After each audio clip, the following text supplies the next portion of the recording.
Okay, this is the second video for Adam and Philly. I didn't see you're looking for some goalkeeping fundamentals, and you said you also want to work on your goal kick. So you can train passing and shooting as well as your goal kicks. Right? Anyone who has a kicking problem of any sort usually has a juggling problem, or anyone who has a passing or shooting or kicking problem probably doesn't have a kick trainer. Right, this is the perfect tool that's going to help you develop your ball striking abilities. It's just a fun and effortless tool that you can passively and actively train, right, work on your ball striking, and all these repetitions are going to be able to help you use both your feet to just make passes, receive goals, and also just develop, right, improving your ball striking is going to improve your goal kick. So this is, even a few minutes a day is going to help tremendously, because now you're getting more repetitions, you're building confidence and awareness through repetitions. Each mistake that you make, it's going to help you grow, because now you can learn from it, right? Sometimes if you go to strike this ball and you're going to see it you don't get that smooth, clean strike, but then you start to key into, okay, now I want to hit the sweet spot on the laces, and that's really going to allow you to really hone in on that sweet spot and really work on your striking. You can kind of see how your whole body relates to the ball, right? Being able to crunch in and strike it. Now you can start to generate some more power. You can work on your one-legged balance while improving your ball striking. They say true balance. This is from the book Balance of Power by Jim Klopman. They say true balance is the time it takes from one foot to leave the ground, right, and take a step to the other foot, right? That's true balance. So anytime you're working, getting into the one-legged position, be it on some balance tools or not, you're going to work on your balance, and that's going to help you strike a ball as well. In terms of fundamental skills as a goalkeeper, I'm going to go deeper than I think any goalkeeper coach is going to tell you to start. I think the true skill, not just for goalkeepers, soccer players, but for humans, what's the most important skill that you want to learn? It's a trick question, right? Because you could go however many days without food. You could go, I think, 3 days without water, maybe 3 hours in a hostile environment without shelter, and for 3 minutes you can't go without air, without holding your breath. So one of the most effective ways, not just to improve your life, but improve your goalkeeping as well, and no one else is going to say this to you, is to learn how to breathe. You want to check out the video, How to Breathe by Dr. Vranich. That's the video I learned. I'm sure there's a lot of others, but the one that really helped change my thinking on it and realize how important the breathing skill is Dr. Vranich, Vranich. It's a TED Talk, and it's going to help you transition from a vertical breather to a horizontal breather. I guess all babies are horizontal breathers. All animals in the animal kingdom are horizontal breathers. So 5 minutes invested into this video, I think, will change your life, and it's changed mine. So we'll see if it changes yours. The second skill, two skills after learning how to breathe are, you're a human first, you're a soccer player second, which means the natural positions for humans are a bit like monkeys, right? You want to spend some time hanging, being able to align your spine with gravity, and you also want to be able to get in a squat, right? Because this position is going to help you decompress the spine, prevent injuries, and allow you to play goalkeeper. And this is a foundation that your goalkeeper skills can lay upon, right? You want to have they say the wide, a pyramid is only as wide as its base. So the more that you thicken your base with the fundamentals of what it means to be human, then the more you can improve the trajectory and the height that you can climb to as you develop your goalkeeping skills. So for squatting, if you check out Edo Portal, Portal Squat Clinic, And then squat clinic routine. I think this is a very elementary warm-up, and it's going to allow you to just warm up effectively and get prepared for games, for practices, for training, right? So you could see I'm getting into, you could do some of these, right? This is from that squat clinic routine. Some of these, some of these, some of these, some of these, some of these.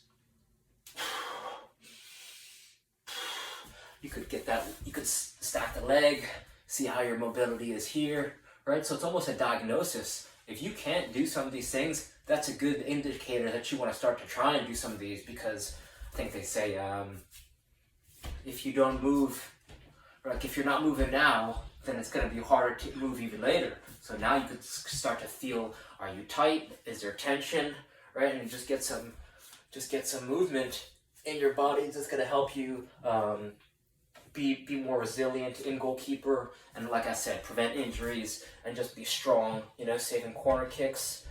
People will try and body you up off corners, things like that, right? So being able to injury proof your body, super important. The next thing I think is going to be helpful, well, two things in particular. The first is learning how to juggle, 3-ball juggling, well, and also regular juggling, but three ball juggling is going to improve coordination, right? So there's a whole bunch of tutorials online, right? Using tennis balls, I think that's a super essential skill. The second thing is you could check out Neuer's. He's got a 1-hour goalkeeper training session, right? Any goalkeeper coach isn't going to be able to show you what you could learn from watching Neuer's hour training session, right? Because you could pause it, you could fast forward, you could rewind. So just emulating how some of the best in the world train will help you develop very fast, right? Because then you could start to, like, monkey see, monkey do, right? You're going to witness what it means to train like a high-level goalkeeper, and then you could start to replicate that training, right? Simple as that. Monkey see, monkey do.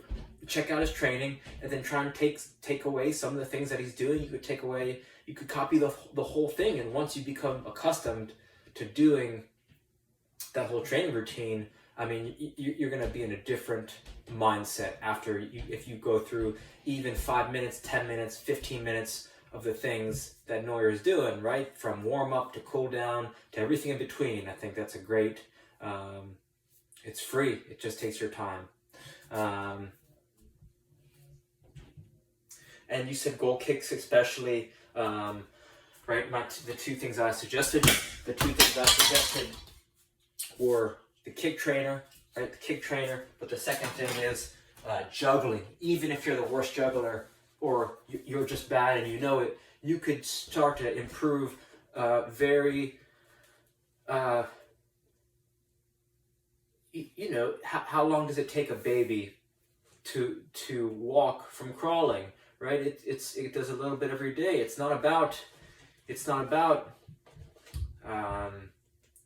you know, the fastest way to learn is just like doing a little bit every day and using something as simple as a balloon. You know, every touch, you could say every touch that you juggle, that's kind of like taking a goal kick, right? Because each touch you could say is like a pass, or each touch you could say is like a shot or a kick. So anyone who's got a kicking problem also has a juggling problem, right? So just working on your juggling, even for a few minutes a day, is going to help you improve dramatically. So, you know, I gave you a lot of resources to check out. The last one I think you should check out is Amy Cuddy's Power Posing. It's also a TED Talk. And I think when you're going to save PKs, when you're going to save corner kicks, you know, we're humans.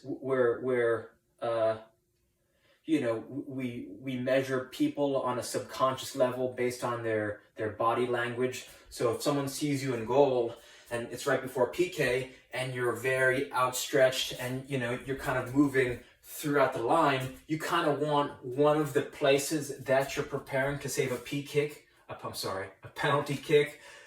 You want to even for a second cover the area where this person's where this person's wanting to shoot the ball, right? Because there's basically 3 areas on a PK where they're going to shoot it, right? Right up the pipe, right up the middle, to the left, or to the right. So if you could like stand in some areas, even for momentarily, and kind of block their shot, you kind of want to make them second guess where they're going to shoot it, because then, right, if you're standing in the area they're going to shoot, they're like, well, is he going to move? Do I want to put it in the same spot? You want to create doubt in their mind. So if you get into this big, right, you want to make yourself as big as possible, kind of like animals in the animal kingdom when they're in a fight, or they're like they're trying to scare away predators, right? You kind of want to get big, and you're kind of almost intimidate the shooter so you can save the PK, right? So getting big is going to help you in high pressure situations, before interviews, right? Whenever you're nervous, you get into this power pose, either kind of one of these things or one of these things, and it's going to help you build confidence on free kicks, corner kicks, PKs, things of that nature. So I know I threw a lot out at you, but all for the best. So hopefully some of those ideas resonate, and reach out with any questions. All right, thank you.